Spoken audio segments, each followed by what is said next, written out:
One thing that's come up in our community recently is like, how do we know if we need surgery, right? Like, how do we know that the surgery is worth it? And what happens if we don't do the surgery? And I would say what I've seen is it does depend on size. And I don't have a specific number for you because it does seem to be very urologist specific of what they deem is small enough to ignore. And those are maybe the varicoceles that I would say, hey, let's try the icing or the cold showers to see if that helps.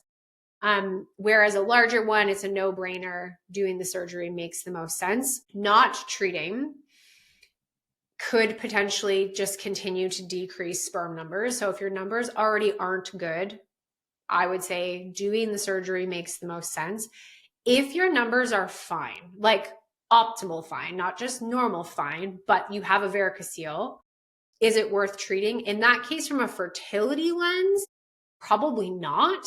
However, long term down the road, you might have more discomfort, more of that like dull, aching feeling.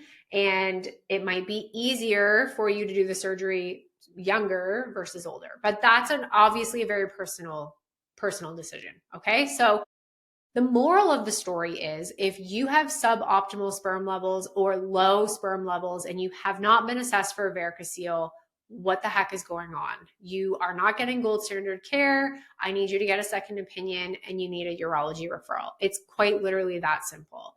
Even if you don't have symptoms, your symptoms might just be bad sperm numbers.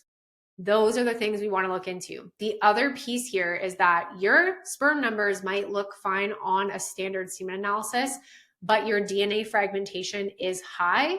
I would then still have a proper assessment for varicoceles because perhaps the heat aspect is not necessarily impacting your production because maybe your body's really great at making sperm, but it is impacting the actual DNA integrity of the sperm. So it's kind of a two-prong approach here.